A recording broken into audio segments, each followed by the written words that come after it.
तीन तलाक, निकाह हलाला और 4 शादियों के खिलाफ मुस्लिम समाज की महिलाओं ने आवाज बुलंद कर रखी है। मामला सुप्रीम कोर्ट के सामने पहुंचा, जिस पर आज 5 जजों की संविधान पीठ ने सुनवाई शुरू कर दी। चूंकि मामला सीधे धार्मिक भावनाओं, धार्मिक आजादी और संविधान में मिले समानता के अधिकार से जुड़ा है, इसलिए सुप्रीम कोर्ट ने सुनवाई का दायरा तय कर दिया है। संविधान पीठ ने कहा है कि बहुविवाह इस्लाम में प्रचलित है, इसलिए उस मामले में सुनवाई नहीं होगी। अदालत सिर्फ इस बात की सुनवाई करेगा कि क्या 3 तलाक और हलाला धार्मिक आजादी से जुड़ा है।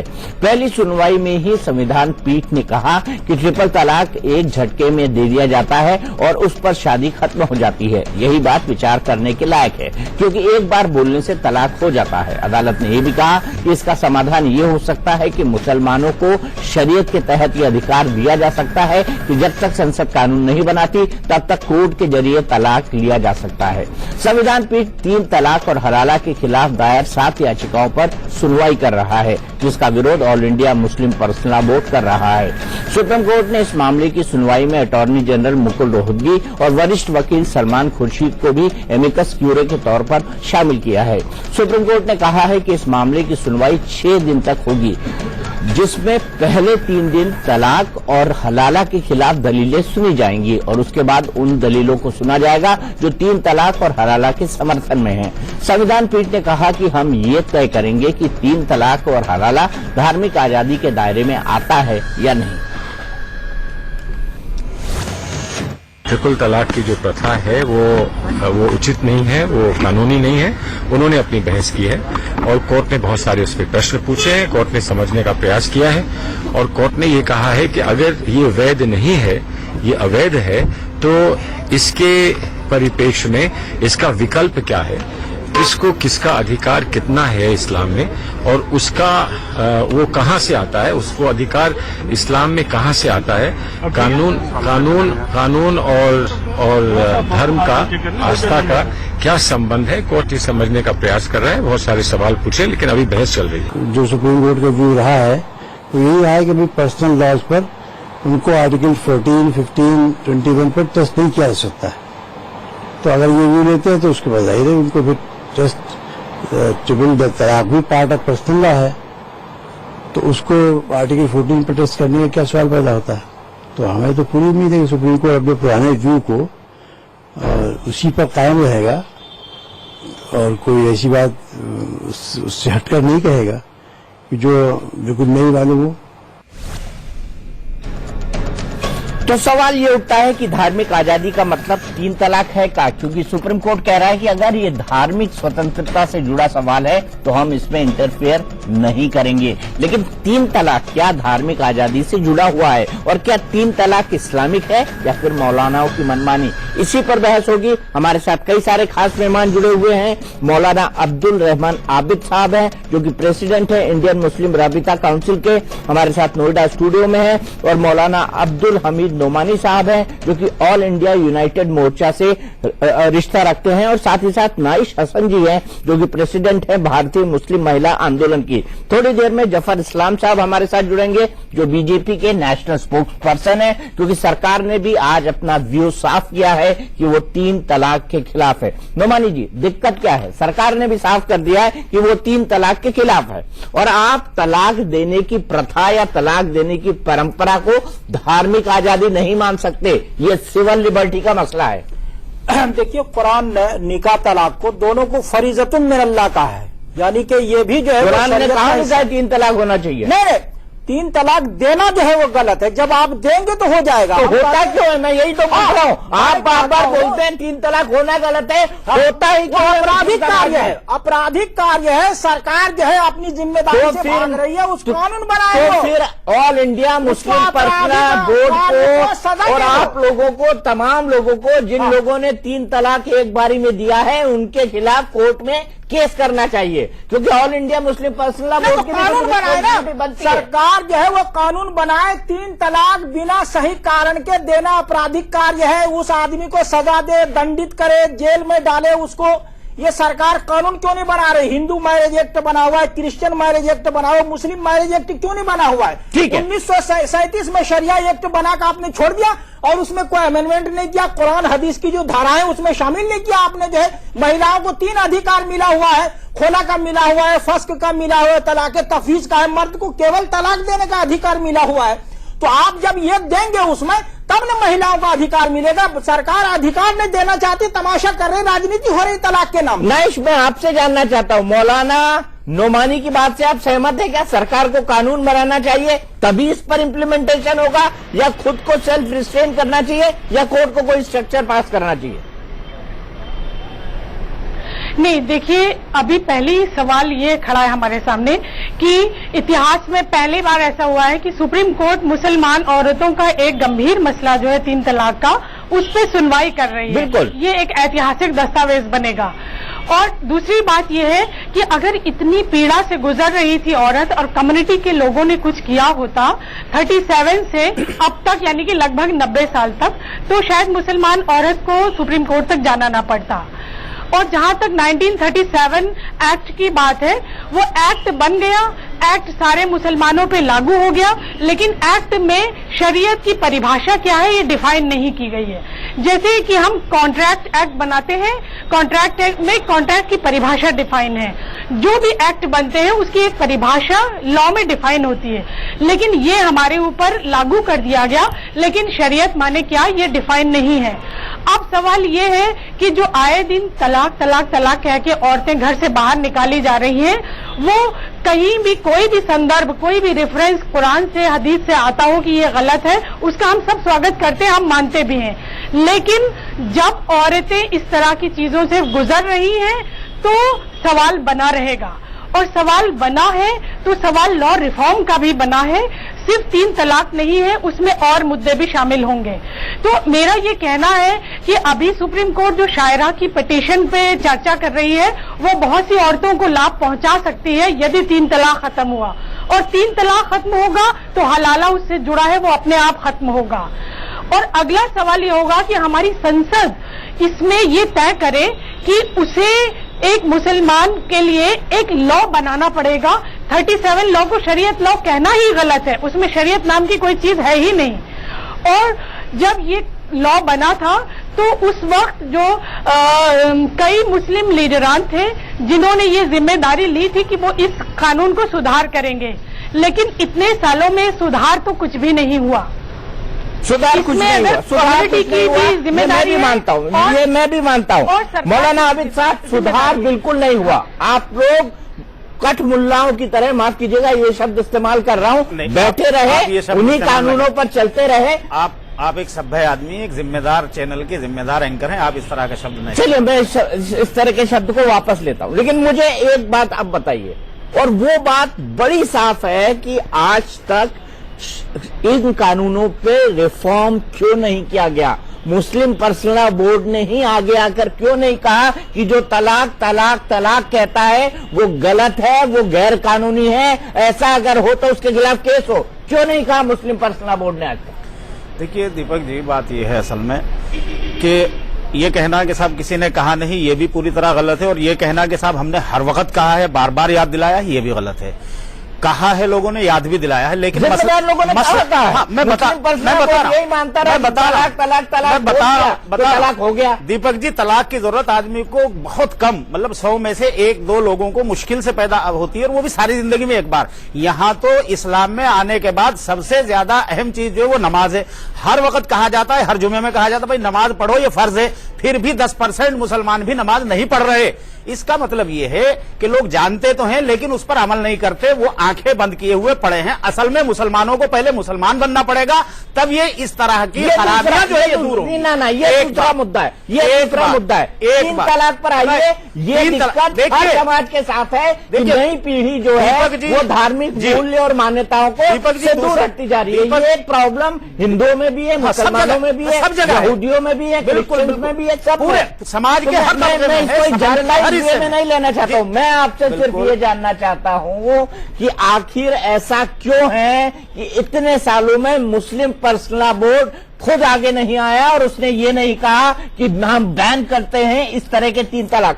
देखिए, जहां तक मसला बैन करने का है तो मुस्लिम पर्सनल लॉ बोर्ड को ये पावर नहीं है कि वो उस चीज को ये पावर दे। है तलाक को मान ले। मुझे लेकिन पूरी बात ये पावर नहीं है कि उसको रोक दे। मुझे आप पूरी बात अगर कहने दे तभी तो पता चलेगा मैं क्या कहना चाह रहा हूँ। लॉ फॉर्म करने का भी पावर नहीं है। नहीं जी, एक मिनट, इनको खत्म करने दीजिए, उसके बाद मैं आपके पास ही आऊंगा। जी बोलिए। मैं ये कह रहा हूं कि देखिए, मुस्लिम पर्सनल लॉ बोर्ड को ये कोई अख्तियार नहीं है कि वो किसी भी ऐसे कानून को बदल दे जिसको रसूलुल्लाह सल्लल्लाहु अलैहि वसल्लम के जमाने में नहीं बदला गया। जो उस वक्त से राइज हो, जो चीज उस वक्त होती थी उसको पर्सनल लॉ बोर्ड क्या सारी जमातें मिलकर भी बदलने का अधिकार नहीं रखती। हाँ, सबको ये अख्तियार भी है और सबकी ये जरूरत और जिम्मेदारी भी है, ड्यूटी है कि वो अवेयरनेस पैदा करें और वो कहें मुसलमानों को कि ये गलत तरीका छोड़ो, ये गुनाह की चीज है।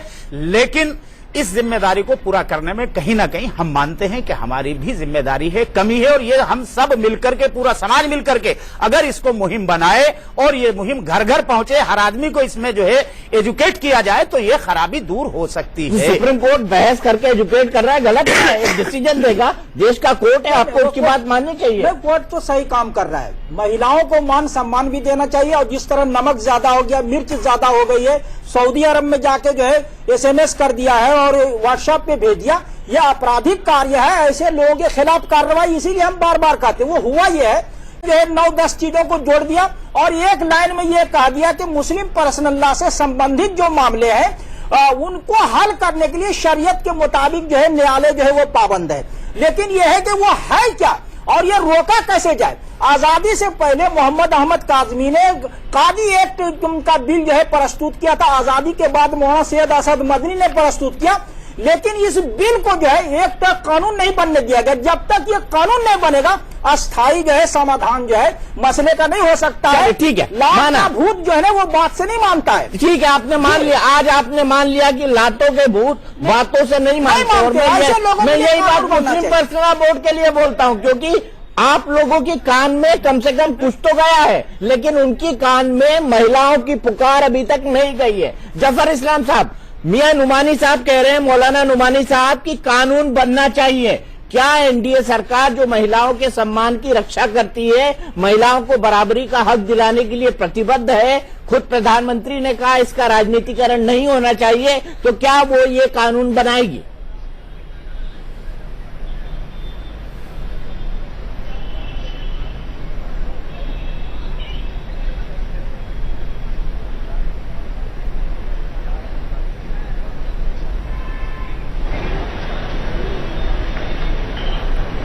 जफर भाई आपकी आवाज में कुछ दिक्कत है, मैं ठीक कराता हूं। यही सवाल मैं नए शासन जी के पास ले जाता हूं।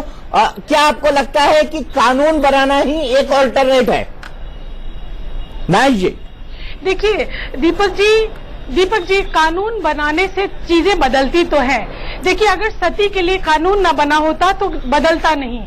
चाहे कानून बनने के 10-20 साल बाद भी वो चीजें थोड़ी प्रैक्टिस में हो, लेकिन कानून बनने से आपके पास एक तरीका होता है जिससे आप रोक सकते हैं। और चीजें रुकी हैं, बाल विवाह भी तो रुका है, थोड़ी मात्रा में हो रहा है, आगे आने वाले वक्त में बिल्कुल भी नहीं होगा। तो कानून बनाना एक तरह से जरूरी है। दूसरी बात मैं कहूंगी कि 45 साल हो गया है मुस्लिम पर्सनल लॉ बोर्ड को बने हुए, रजिस्टर्ड हुए, 72 में रजिस्टर्ड था ये। तो 72 में रजिस्टर्ड होने से आज 45 साल हो गया है। लेकिन आप इनका, दीपक जी, खुद आप इनका कोई रिकॉर्ड खंगाल लीजिए जिसमें कभी कोई रिकमेंडेशन आपको भारत सरकार के लिए, लॉ कमीशन के लिए ऐसा नहीं मिलेगा जिसमें लिखा हो कि ये प्रथाएं हमारे समाज में खराब है, इसको रोकने के लिए सरकार पहल करे। दूसरी बात यह है कि वही पर्सनल लॉ बोर्ड जिसका नाम लॉ बोर्ड है, उनके नाम में पहले लॉ आता है। उन्होंने लॉ छोड़ के सारी चीजों की फिक्र की है, लॉ की नहीं की है। अगर वो लोग इतने सीरियस होते और हर चीज को मानते हैं कि ये बदल ही नहीं सकता, ऐसा ही होगा, तो कश्मीर में एडॉप्शन का लॉ क्यों है और गोवा में कोई भी पर्सनल लॉ नहीं है? तो उनकी क्या जिम्मेदारी थी इतने सालों में? उन्होंने क्या कभी वहां जाके कहा कि आप अडॉप्शन, मुसलमान हो के अडॉप्शन लॉ कैसे आपके यहाँ है और गोवा में क्यों नहीं पर्सनल लॉ है? गोवा में तो एक ही कानून है। तो इनकी भूमिका बहुत खराब रही है और बहुत संदिग्ध रही है।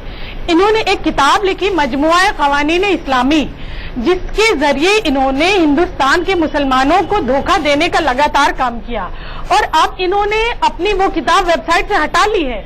जब से इस पे चर्चा होने लगी, उस किताब को इन्होंने वेबसाइट से हटा लिया, इन्होंने मार्केट से हटा लिया, जिसमें वो लिखते हैं सोते में भी तलाक हो सकता है, मुंह से निकल जाए तो भी तलाक हो जाता है, और उसको वो कहते हैं अल्लाह का कानून है। तो अब वो किताब इन्होंने छुपा क्यों ली, वेबसाइट से हटा क्यों ली? अगर ये इतना ही अल्लाह का कानून था तो उसको रहने देते। नुमानी साहब, अगर मार्केट में मिल रही है मुझे बताइए, मैं कल लाऊंगा और उसको पेश करूंगा। जहाँ पर उसको पेश कर रहे हैं पेश करूंगा। बताइए कहाँ मिल रही है? दीपक जी, मैं आपको दूंगी उसकी कॉपी। दीपक जी, B35 हजरत निजामुद्दीन, इनका कहना है कि वो किताब अभी भी मिल रही है। अभी भी मिल रही है। B35 हजरत निजामुद्दीन काजी नहीं, 2014 में इनका लास्ट पब्लिकेशन जामिया के पीछे एक इलाका है वहाँ से था। उसके बाद ये किताब गायब है। पुरानी किताब मिल रही है, आमतौर पर नहीं मिलती, वो ये आम नहीं मिलती। ठीक है, ये आमतौर पे नहीं मिलती। दीपक जी, आपको मैं दूंगी। ये इतनी वाहियात किताबें, इन लोगों ने मुसलमानों को लगातार धोखा दिया है उस किताब के जरिए। मुसलमानों को लगातार धोखा दिया है। एक बात बताइए नोमानी साहब, ये तो तय है ना कि इस्लाम पूरे देश, पूरी दुनिया में एक ही इस्लाम है, एक ही इंटरप्रिटेशन है। 14 साल पहले अल्लाह हुजूर ने जो कहा, जो कुछ कहा, वो हदीस ने इंटरप्रेट किया और कुरान ने बताया कि क्या होना चाहिए, और हदीस उन चीजों को इंटरप्रेट किया उसने, जिन चीजों को कुरान ने, वह व्याख्या, इंटरप्रिटेशन का मतलब व्याख्या ही होता है। लेकिन ऐसा क्यों है कि इंग्लैंड और वेल्स में मुसलमानों की शादी रजिस्टर्ड होती है, बिना रजिस्टर्ड शादी नहीं मानी जाती है? ऐसा क्यों है कि श्रीलंका में मुस्लिम समुदाय का कोई शख्स अपनी बीबी को तलाक देना चाहे तो उसे पहले इलाके के काजी के जरिए अपनी मंशा बतानी होती है? कनाडा की बात करें तो 16 साल से कम उम्र की मुस्लिम लड़की अपने माँ बाप की रजामंदी के बाद ही निकाह कर सकती है। निकाह भी उस आदमी के साथ नहीं हो सकता जो पहले से शादीशुदा हो, क्योंकि पोलोगमी की मनाही है वहां पर। अगर पूरी दुनिया में इस्लाम एक है, कुरान एक है, अल्लाह एक है, पैगंबर एक है, तो फिर 3 तलाक को लेकर ये अलग अलग कानून देशों में क्यों? मुझे इसका जवाब नहीं, वो देशों में नहीं है। रजिस्ट्रेशन जो है वो कराना चाहिए, ये बिल्कुल इसमें कोई शुबा नहीं है। इसी तरह जो है जब मामला आए तो घर के गार्जियन जो है वो काजी साहब से है, आलिम उलमा से वो मशवरा लेना चाहिए, वहां जाना चाहिए। ये तो सब जो है वो आदर्श स्थिति है। मतलब फिर नमक कम होने पर तो इन चीजों पर नहीं हो सकता। आप इस बात को डिफेंड करके टेलीविजन के सामने मॉडरेट फेस प्रस्तुत करने की कोशिश कर रहे हैं, जबकि हकीकत ये है कि आप लोग भी खामोश रहे, आप जैसे लोग भी, आप जैसे रिफॉर्मिस्ट लोग भी खामोश रहे। चैनल पे 2.5 साल से ये बोल रहा हूँ, और के साथ बोल रहा हूँ, 2.5 साल से ये मैं कह रहा हूँ। ना जी कुछ कह रही है, ना जी आप कुछ कह रही है। मैं कह रही हूँ हम लोगों ने लगातार नॉक किया है, हमने आंदोलन किया है, तब इन लोग की तरफ से अब ये बात आई, वरना इनके लिए तो ये कोई मुद्दा ही नहीं था। नहीं, ये तो बहस हो रही है। इनके लिए कभी ये मुद्दा ही नहीं रहा। मालूम तो हो गया ना 3 तलाक एक साथ नहीं देना चाहिए। पहले तो मतलब ये था कि तलाक का मतलब 3 तलाक। अब बहस हो रही तो जो है 99% मुसलमानों को मालूम हो गया कि 3 तलाक नहीं देना चाहिए, आपराधिक कार्य है वो। अब लोग जो है वो सचेत हो रहे हैं। अगर बात हो रहे तो कानून बन जाए, सुप्रीम कोर्ट वर्डिक्ट दे, बड़ी सिंपल सी बात है, बड़ी सिंपल सी बात है। आपको रोकने के लिए कानून बनाइए। तो मुस्लिम पर्सनल बोर्ड इस सुनवाई का विरोध क्यों कर रहा है कि मुसलमानों के धार्मिक मामलों में सुप्रीम कोर्ट नहीं दे सकता? क्यों कर रहा है? वो इसलिए कभी आपने कानून नहीं बनाया। कोर्ट का काम है, जो कानून बना हुआ है उसी को लागू क्या उस करना। कानून को पूरा मुस्लिम समुदाय मानेगा? कानून का ही तो चक्कर है, शाहबानों का कानून आपने बदलवा दिया। नहीं, आप ड्राफ्ट तैयार करवाइए, परिचर्चा करवाइए, बहस कराइए, जैसे आप चलिए यही सवाल मैं जफर इस्लाम साहब से पूछूंगा, क्योंकि जफर इस्लाम साहब का ऑडियो हमारे से नहीं मिल रहा था, अब मिल चुका है ब्रेक के बाद।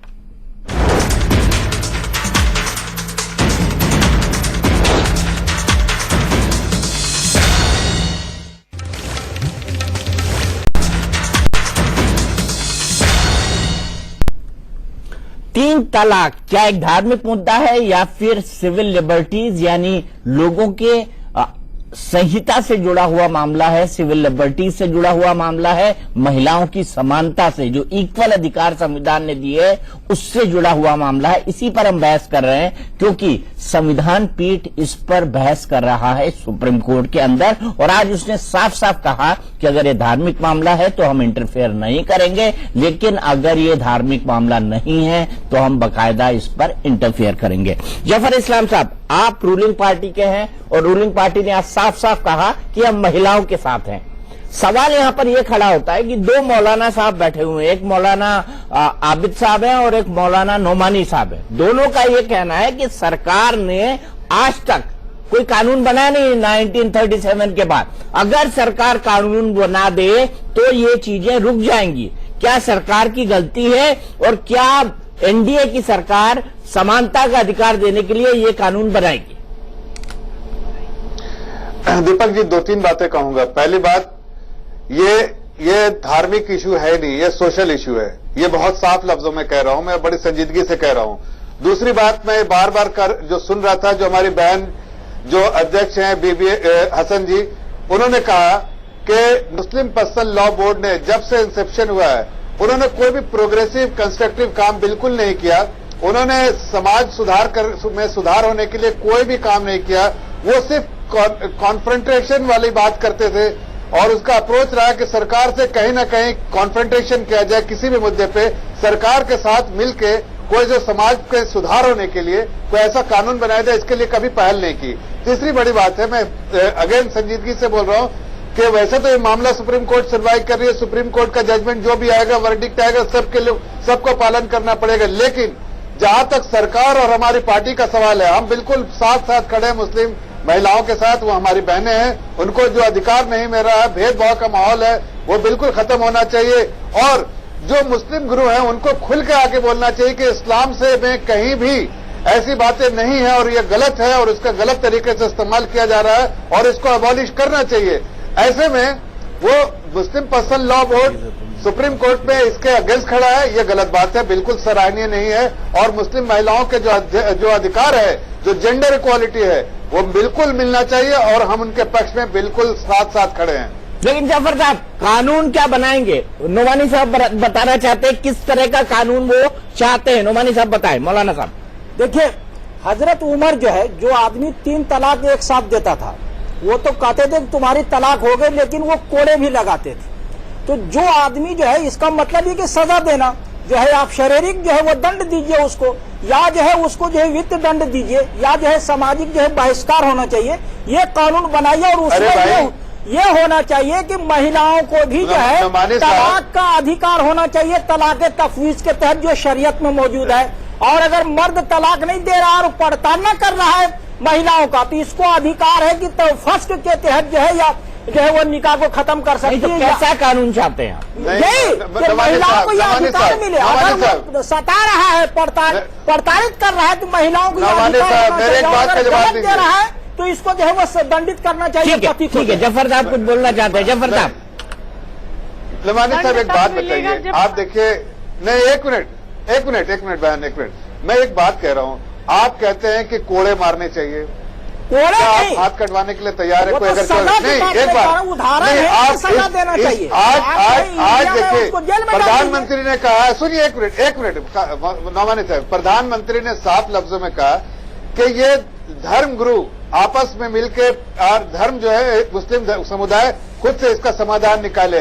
इसमें आपकी रिस्पॉन्सिबिलिटी बहुत बड़ी होती है, ये जानते हुए कि मुस्लिम महिलाओं के साथ जो जेंडर इक्वालिटी कॉन्स्टिट्यूशन देता है, ये डेमोक्रेटिक कंट्री है, वो मिलना चाहिए उनको। और उनके साथ भेदभाव हो रहा है, वो कहीं ना कहीं पीड़ित है। ऐसे में आपको पहल करना चाहिए, सुप्रीम कोर्ट में जाके खड़े होकर कहना चाहिए कि नहीं, ये ट्रिपल तलाक एट वंस जो है गलत है और इसको बिल्कुल अबॉलिश करना चाहिए। तब समझ में आता है कि आप भेदभाव नहीं चाहते हैं, आप इक्वालिटी जो इस्लाम देती है उसको आप करते। लेकिन आप उसके बरक्स जो इस्लाम कहता है कि मुस्लिम जो एक रिलीजन ऑफ जस्ट सबके लिए बराबर है, वो उसको आप गलत तरह से पेश कर रहे हैं। जो इस्लाम कहता है कि भाई ये गलत है ट्रिपल तलाक, तो हम भी तो गलत कह रहे हैं, हम तो अपराध कह रहे हैं, गलत नहीं। आप इसको कहिए, अपराध कह रहे हैं। आप ये कहिए नहीं, आप मुस्लिम पर्सनल नहीं, लॉ बोर्ड के कोर्ट खिलाफ जो है खड़े ना, होकर कानून कहिए नहीं कि बनाता है। मुस्लिम पर्सनल लॉ अदालत बोर्ड जो कानून आज नहीं कर रहा है वो बनाती गलत है। कानून जो है वो पार्लियामेंट में नहीं। जो है बनता है। आप जो है अपनी अरे जिम्मेदारी भाई, से तो भाग आप नहीं सकते। आप अपनी आवाज तो निकालिए कि मुस्लिम पर्सनल लॉ भाई बोर्ड कह को रहे हैं, डिफेंड कर रहा हो गलत है। दीपक भाई के नहीं, साथ आप 2.5 इस साल चीज से को बोल कैसे रहे हैं, खड़ा है? मुसलसल ये कह रहे हैं, ये ठीक अभी नहीं आया तलाक का मामला। आप मौलाना आप ठीक है, मैं हसन जी के पास चलते हैं। हसन जी, क्या आपको लगता है कि वाकई कानून बनाना एक सॉल्यूशन है? जफर भाई भले से उसका सीधा एक मिनट सीधा जवाब नहीं देना चाहते। एक मिनट ओमानी साहब, 1 मिनट। हसन जी, आपको लगता है कि कानून बनाना एक सॉल्यूशन होगा और ये जिम्मेदारी सरकार को लेनी चाहिए?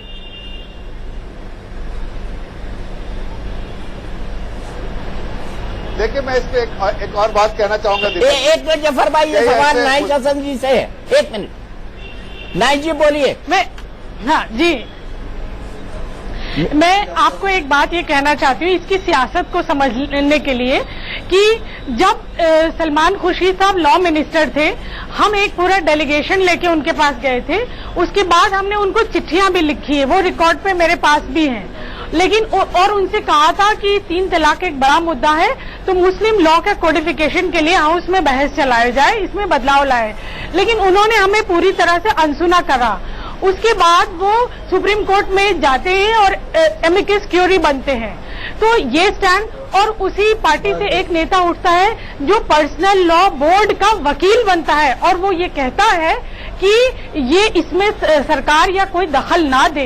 ये हैरत होती है कि ये इस तरह की सियासत क्यों की जा रही है। जब आप लॉ मिनिस्टर थे, आपके पास इतना पावर था, आप चाहते हाउस में ये बात उठा सकते थे, पूरी संसद में ये सवाल को लाते, बहस होती, कुछ नहीं किया।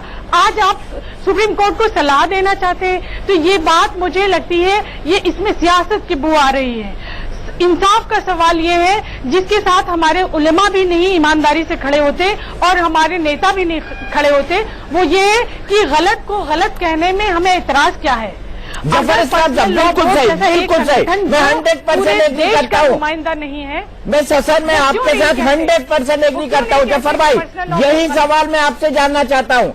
आपने गलत को गलत कहा, बहुत अच्छी बात है। अगर इसका कानून बना दे तो इसमें गलती क्या है? आपको कानून बनाना चाहिए और कानून बनाने के लिए सरकार को इनिशिएटिव लेना चाहिए, समाज को नहीं। देखिए, हमने तो, सरकार ने तो अपना पक्ष बिल्कुल क्लियर कर दिया है।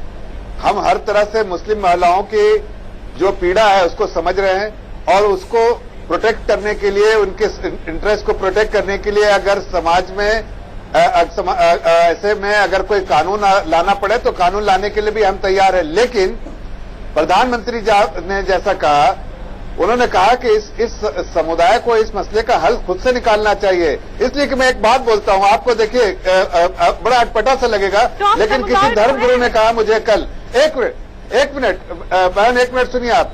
किसी धर्मगुरु ने मुझे ये कहा, आप भी सुन लीजिए और चैनल पे भी बोल रहा हूं, मैं नाम नहीं ले रहा हूं। उन्होंने कहा कि अगर आप कानून बना लेंगे तो बना लीजिए, लेकिन मुस्लिम महिलाओं को अगर शादी करनी है तो वो किसी तरह से भी, और तलाक देना तो किसी तरह से भी इस्तेमाल कर सकते हैं लिव इन रिलेशनशिप का। हम कहीं रजिस्ट्रेशन नहीं कराएंगे, हम लिव इन रिलेशनशिप का गाइडेंस में उससे प्रोटेक्शन लेंगे, उसके आड़ में शादी करेंगे और हम निकाह भी तोड़ेंगे और ये भी करेंगे इसलिए कि हम तो लिव इन रिलेशनशिप में, it is understanding between me and that women. तो ऐसे में सरकार अगर लॉ भी बनाती है तो उस लॉ को भी आप देखिए कि तोड़ने के लिए कुछ धर्म गुरु ने अपने इसका इशारा ऑलरेडी दे दिया है। तो ऐसे में मुझे लगता है कि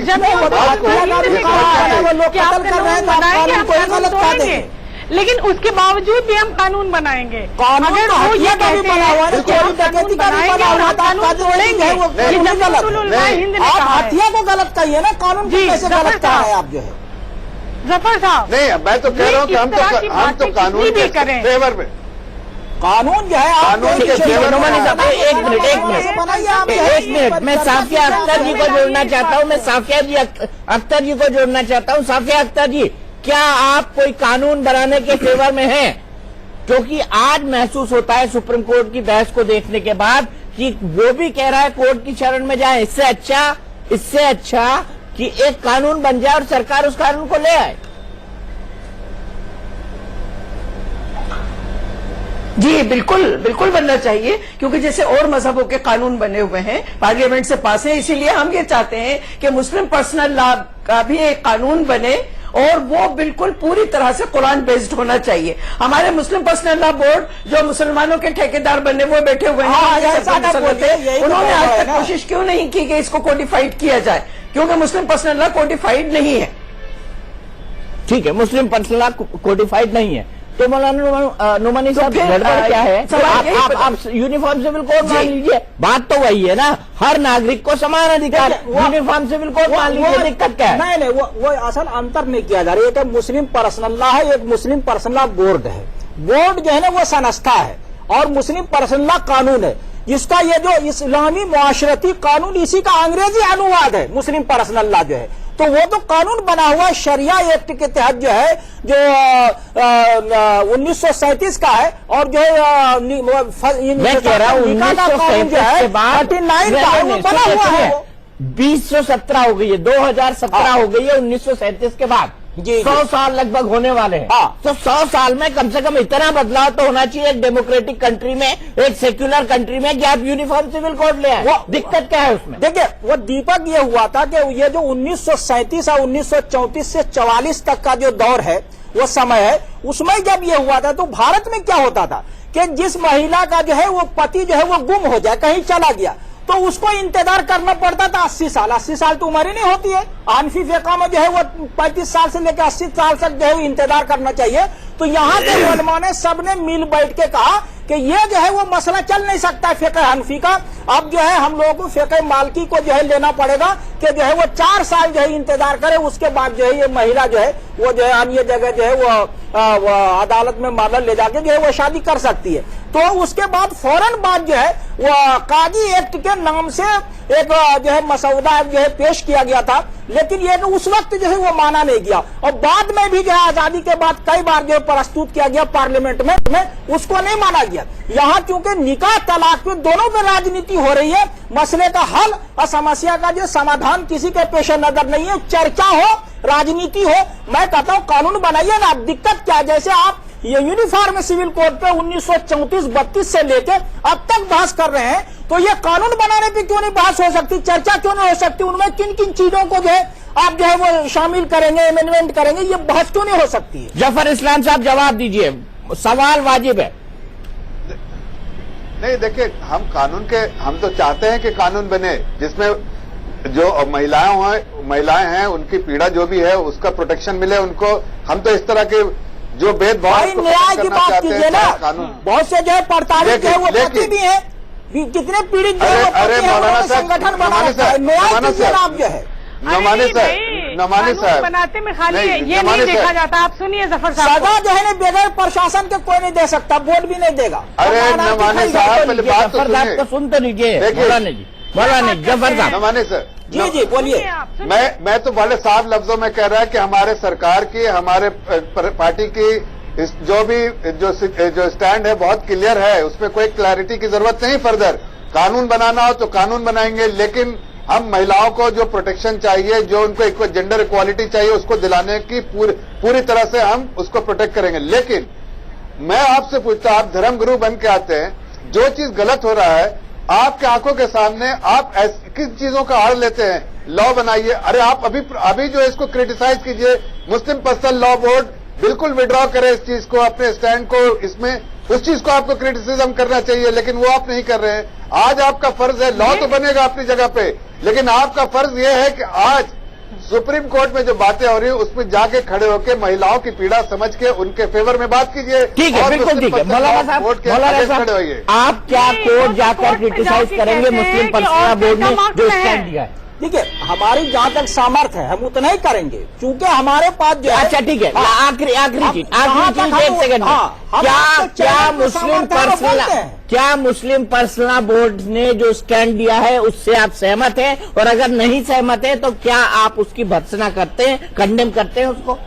मुस्लिम पर्सनल लॉ वो है क्या? एक तलाक देना है, एक मैं होना बोर्ड की है। बात कर रहा हूँ, मैं बोर्ड की बात कर रहा हूँ। बोर्ड ने जो स्टेटमेंट दिया है कोर्ट के अंदर, उसकी बात कर रहा हूँ। बोर्ड ने भी 3 तलाक को गलत माना है। बोर्ड ने भी 3 तलाक को गलत लेकिन माना है। ना, उन्होंने कहा है धार्मिक मसला है, आप दखल मत दीजिए। हाँ, जब तलाक दे देगा तो होना जो है वो धार्मिक बंद मामला हो है। जाएगा ना खर्चा।